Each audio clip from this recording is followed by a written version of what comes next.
राम राम। लद्दाख के मसले पर सबके मन में जरा भ्रम सा हो गया है और इसीलिए मुझे लगा कि थोड़ा इस भ्रम की स्पष्टता जरूरी है। ये भ्रम क्यों हो गया? दरअसल सोनम वांगचुक का नाम वो अभी भी लोगों को वो 3 इडियट्स फिल्म वाला रणछोड़दास चाचड़ या एक ऐसा व्यक्ति जो इंजीनियर है, इनोवेटर है, रिसर्चर है, लद्दाख के लोगों के लिए काम कर रहा है, आर्टिफिशियल ग्लेशियर बनाते हैं।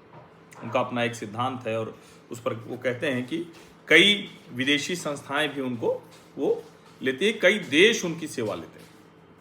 अब उनके बारे में कई कई चीज़ें आई। कल अचानक पता चला कि उनका जो FCRA का लाइसेंस है वो रद्द कर दिया गया है। उनके बारे में और भी बहुत सी चीज़ें सामने आई। अब सवाल ये है कि सोनम वांगचुक का जो ये लाइसेंस रद्द किया गया है इसको कैसे देखा जाना चाहिए। तो एक चिट्ठी आई, ये 28 फरवरी 2007 की है और उसमें लिखा हुआ है कि आप सरकारी स्टाफ को डिमोरलाइज कर रहे हैं using undignified language and remarks, showering baseless allegations against department and it's functionaries. आगे लिखा हुआ है कि आपने 200 कनाल अवैध रूप से कब्जा कर रखा है, उसके लिए आप पैसा नहीं दे रहे हैं सरकार को। इसके अलावा लिखा हुआ है कि आप फॉरेन कंट्रीब्यूशन एक्ट का दुरुपयोग कर रहे हैं। इसके अलावा लिखा हुआ है कि आप चाइना के साथ एंटी नेशनल कनेक्शन में हैं। ये बहुत सी ऐसी चीजें इसमें लिखी हुई है और ये चिट्ठी कब की है? 28 फरवरी 2007 की। इसको अमित मालवीय जो भारतीय जनता पार्टी के IT सेल के प्रमुख हैं उन्होंने ही किया हुआ। आगे लिखा हो, you have been threatening council and district administration from time to time with adverse remarks and the threat of dire consequences, thereby destabilising the harmony of the place. अब जाहिर है ये चिट्ठी तो 28 फरवरी 2007 की है, यानी तब भारत में सरकार नरेंद्र मोदी की नहीं थी, भारतीय जनता पार्टी की नहीं थी। अमित मालवीय ने इसको शेयर किया और दूसरे लोगों ने भी इसको शेयर किया हुआ है। FCRA लाइसेंस अब कैंसिल हो गया है। अब कई लोग ये कह रहे हैं कि भाई ये क्या है, क्या भारतीय जनता पार्टी की सरकार और जो ये नेशनलिस्ट लोग हैं ये जानबूझकर इस तरह से कोशिश कर रहे हैं कि जो भी आंदोलन करे उसको गलत तरीके से चित्रित किया जाए। देखिए, आंदोलन तो होगा देश में, कोई भी देश है, लोकतंत्र है, तो वहाँ की सरकार के विरुद्ध आंदोलन करना ये सबका अधिकार है। कोई भी मांग करना भी सबका अधिकार है। लद्दाख के लोगों को लगने लगे कि नहीं हमको पूर्ण राज्य चाहिए तो ठीक है, कुछ कह रहे हैं कि हमें 1 नहीं 2 सांसद होना चाहिए तो ये भी ठीक है, लेकिन ये सब तो ऐसे होता नहीं, परिसीमन होता है सब कुछ। उसके बाद और हो सकता है कि जो नया परिसीमन हो उसमें लद्दाख में 2 सीटें रहें, उसमें कोई दिक्कत नहीं। हो सकता है कि अलग अलग 2 लोकसभा सीटें बन जाएं या ना बने, ये तो उस वक्त तय होगा। मांग भी करना ठीक है, लेकिन तथ्य के तौर पर देखें तो जो लद्दाख शांतिपूर्ण पूरी तरह से रहा उसको ऐसे कैसे तैयार कर दिया गया। अब कोई कहता है वो अमेरिकी उस पर काम कर रहे हैं, कोई कहता है वो चाइनीज उस पर काम कर रहे हैं उनके हिसाब से। अब सोनम वांगचुक की चूंकि प्रतिष्ठा है तो हर कोई पूछ रहा है, ओपन लेटर्स लिखे जा रहे हैं कि भाई क्या सोनम वांगचुक ऐसे हो सकते हैं भला।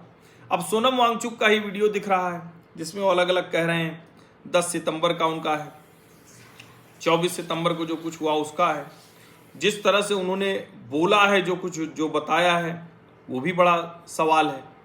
और जो घटनाक्रम है, जो कांग्रेस के पार्षद हैं जो कुछ उन्होंने किया है वो समझिए।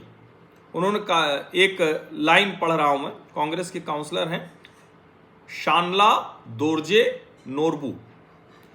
You may deploy thousands or even lakhs of CRPF and register any FIRs under any section of law against me, but I will go to the BJP office, I will lead the stone pelting, I will enter their office and throw stones at them. अब ये जो counsellor हैं उनके वो बड़ा मतलब समझ में नहीं आता क्या चाह रहे हैं। एक उनके सभासद हैं सेरिंग नामग्याल जो 2024 में चुनाव भी लड़े थे। उसके अलावा एक और काउंसलर हैं टुंडुक नोरबू चीता, ये भी काउंसलर हैं फयांग से। अब सवाल ये है कि क्या ये सब मिलकर इनको लग रहा है कि और कोई तरीका नहीं है, कैसे किया जा सकता है? क्या भारतीय जनता पार्टी इसको सोनम वांगचुक विदेशी ताकतें और कांग्रेस करके कह रही है तो वो सिर्फ इसको खारिज करने के लिए कह रही है? क्या विदेशी जो हाथ होने का आरोप लग रहा है वो सिर्फ भारतीय जनता पार्टी को कुछ नहीं समझ में आ रहा है तो ये कर दे रही है? अब एक तरह से ये कह सकते हैं, लेकिन जब हम सोनम वांगचुक के लगातार के जो घटनाक्रम है उसको देखते हैं तो चिंता बढ़ जाती है। क्योंकि सोनम वांगचुक जिन्होंने 2019 में खूब प्रशंसा की थी, अब देखिए तब भी उनके ऊपर 200 कनाल जमीन अवैध कब्जे का आरोप लगा था। अभी उनको 54 एकड़ मिली हुई थी Himalayan institute of alternate learning के लिए। तो सवाल यह है कि क्या सोनम वांगचुक कुछ अलग ही प्ले कर रहे हैं? अब इसके आगे की बात है, अगर अलग प्ले कर रहे हैं तो फिर ये जो गृह मंत्रालय है ये क्या कर रहा है, और क्यों नहीं गृह मंत्रालय इन पर कोई कार्रवाई करता है? जब गृह मंत्रालय ने अपनी चिट्ठी में लिख दिया कि भाई सोनम वांगचुक वो भड़काने वाले हैं, कल मैंने आपको दिखाया भी था कि इनकी वजह से सब कुछ भड़का है, तो क्यों नहीं सोनम वांगचुक का उनका जो कहते हैं ना कि उनकी गिरफ्तारी हो? अब ये देखिए, ये 2019 का 5/8/2019 ये प्रधानमंत्री जी को धन्यवाद दे रहे हैं, लद्दाख की तरफ से कह रहे हैं कि 30 साल पहले अगस्त 1989 में लद्दाखियों ने शुरू किया था, ये हमें यूटी बना दो। अब जाकर हुआ, और सोनम वांगचुक कह रहे हैं कि thank you all who helped in this democratic decentralisation. 1989 2019 में नरेंद्र मोदी ने ये काम किया, फिर अचानक क्या हो गया कि 21 से ही ये नया वाला शुरू हो गया। तो ये सब संदेह पैदा करता है, और मैं फिर कह रहा हूं, इस देश में किसी को लोकतांत्रिक तरीके से प्रदर्शन, धरना, ये सब करने से कोई रोक नहीं सकता। ये हमारा अधिकार है जो हमारे संविधान ने दिया है। लेकिन क्या कुछ ऐसा हो रहा है जो असामान्य है? और एक चीज़ और मैं करूँ, कई लोग करें संवेदनशीलता से बात कीजिए, सीमावर्ती राज्य हैं, मणिपुर जैसा है, तो ऐसी मूर्खता करना बंद कीजिए। मणिपुर और लद्दाख का कोई लेना देना नहीं। मणिपुर में दो जनजातियों के बीच में हिंसक संघर्ष हुआ, कुकी और मैतेई, दोनों एक दूसरे खून के प्यासे हैं, वो एक दूसरे को देखना नहीं चाहते। लद्दाख में ऐसा कुछ नहीं। मणिपुर तो राज्य है पहले से ना, मणिपुर में सब कुछ है। और ये कह दें कि बॉर्डर स्टेट है इसलिए आप उनकी हर मांग मांग लीजिए, तो ऐसा तो नहीं होने। हर स्टेट बराबर, ये वाला मैं बिल्कुल बर्दाश्त नहीं कर सकता। ये नैरेटिव ही गलत है, इसको समझिए आप।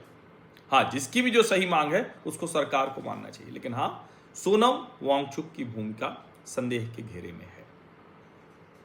सरकार बिल्कुल देखेगी। सरकार ने वहाँ रिजर्वेशन बढ़ा दिया, वहाँ की जनजाति को आधिकारिक भाषा का दर्जा दे दिया, सब कुछ किया है। अब उससे आगे जो होना है वो भी होगा, लेकिन ये जो कुछ हुआ, हिंसा जो हुई है, ये तो खतरनाक है। इस मॉडल को तो समझना ही पड़ेगा। आप सभी का बहुत बहुत धन्यवाद। सब्सक्राइब अवश्य कर लीजिए, नोटिफिकेशन वाली घंटी दबा दीजिए, लाइक का बटन दबा दीजिए, अधिक से अधिक लोगों तक इस वीडियो को पहुँचा दीजिए। धन्यवाद।